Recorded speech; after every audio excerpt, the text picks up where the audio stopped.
അഴിമതിക്കാരോട് കോടതികൾ മൃദുസമീപനം സ്വീകരിക്കരുതെന്ന് സുപ്രീം കോടതിയുടെ അഞ്ചംഗ ഭരണഘടനാ ബെഞ്ച് വിധി കെ.എം. എബ്രഹാം കേസിൽ അതിനിർണായകമാകുമെന്ന് വിലയിരുത്തൽ. അഴിമതി തെളിയിക്കുന്നതിന് സാഹചര്യ തെളിവുകൾ മാത്രം മതിയെന്നും ജസ്റ്റിസ് അബ്ദുൾ നസീർ അധ്യക്ഷനായ അഞ്ചംഗ ഭരണഘടനാ ബെഞ്ച് വിധിച്ചിരുന്നു. ആരോപണങ്ങൾ നിഷേധിച്ചുകൊണ്ടും അന്വേഷണം ശരിയായ രീതിയിലല്ല എന്ന് ആരോപിച്ചുമാണ് മുഖ്യമന്ത്രിയുടെ chief principal secretary K M. Abraham supreme കോടതിയെ സമീപിച്ചത്. CBI അന്വേഷണത്തിനെതിരെ സുപ്രീം കോടതിയിൽ സമർപ്പിച്ച അപ്പീലിലാണ് എബ്രഹാം ആരോപണങ്ങൾ നിഷേധിക്കുന്നത്. CBI അന്വേഷണം നിയമവിരുദ്ധമെന്ന് കെ.എം. എബ്രഹാം ഹർജിയിൽ പറയുന്നു. മുൻകൂർ പ്രോസിക്യൂഷൻ അനുമതി ഇല്ലാതെ CBIക്ക് അന്വേഷിക്കാനാവില്ല. ഇക്കാര്യം പരിഗണിക്കാതെയാണ് ഹൈക്കോടതി CBI അന്വേഷണത്തിന് നിർദ്ദേശം നൽകിയതും. അഴിമതി നിരോധന നിയമം അനുസരിച്ചുള്ള അന്വേഷണം സംസ്ഥാന വിഷയമാണ്. മതിയായ കാരണങ്ങളില്ലാതെ CBI അന്വേഷണത്തിന് ഉത്തരവിടാനാവില്ല. ത്വരിത അന്വേഷണ റിപ്പോർട്ട് അവഗണിച്ചാണ് CBI അന്വേഷണ ഉത്തരവെന്നും ഉന്നത സ്ഥാനത്തിരുന്ന ഉദ്യോഗസ്ഥനെന്നത് CBI അന്വേഷണത്തിന് മതിയായ കാരണമല്ല എന്നും എബ്രഹാം പറയുന്നു. ഈ ഒരു സാഹചര്യത്തിലാണ് 2022 വിധി പൊതുസമൂഹത്തിന് മുന്നിലേക്ക് വരുന്നത്.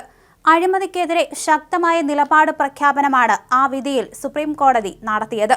കൈക്കൂലി ചോദിച്ചതിനും വാങ്ങിയതിനും നേരിട്ട് തെളിവില്ലെങ്കിലും അഴിമതി നിരോധന നിയമപ്രകാരം പൊതുപ്രവർത്തകരെ ശിക്ഷിക്കാൻ സാഹചര്യ തെളിവുകൾ മാത്രം മതിയെന്ന് സുപ്രീം കോടതി ഭരണഘടനാ ബെഞ്ച് വിധി അതിനിർണായകമായി മാറും.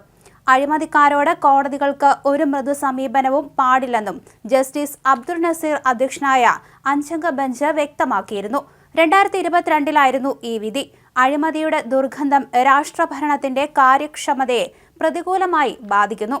അഴിമതിക്കാരായ ഉദ്യോഗസ്ഥർ സത്യസന്ധരായ ഉദ്യോഗസ്ഥരുടെ മനോവീര്യം തകർക്കുന്നു. പൊതുപ്രവർത്തകരുടെ അഴിമതി ഭീമകാരം പൂണ്ടിരിക്കുന്നു.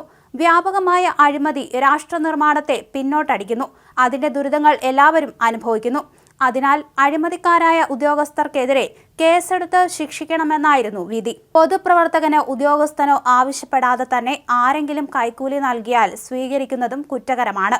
അഴിമതിക്കേസിലെ പരാതിക്കാരൻ മരിക്കുകയോ കൂറുമാറുകയോ ചെയ്തെന്ന കാരണത്താൽ പ്രതിയായ പൊതുപ്രവർത്തകൻ കുറ്റവിമുക്തനാക്കപ്പെടില്ല. മറ്റ് രേഖകളുടെയും മൊഴികളുടെയും അടിസ്ഥാനത്തിൽ വിചാരണ തുടരാമെന്നും കോടതി വ്യക്തമാക്കിയിരുന്നു. അഴിമതിക്കാരെ ശിക്ഷിക്കാൻ പരാതിക്കാരനും പ്രോസിക്യൂഷനും ആത്മാർത്ഥമായി ശ്രമിക്കണമെന്നും അങ്ങനെ ഭരണകൂടവും ഭരണ സംവിധാനവും അഴിമതി വിമുക്തമാകണമെന്നും വിധിന്യായം എഴുതിയ ജസ്റ്റിസ് BV നാഗരത്ന വിശദീകരിച്ചിരുന്നു.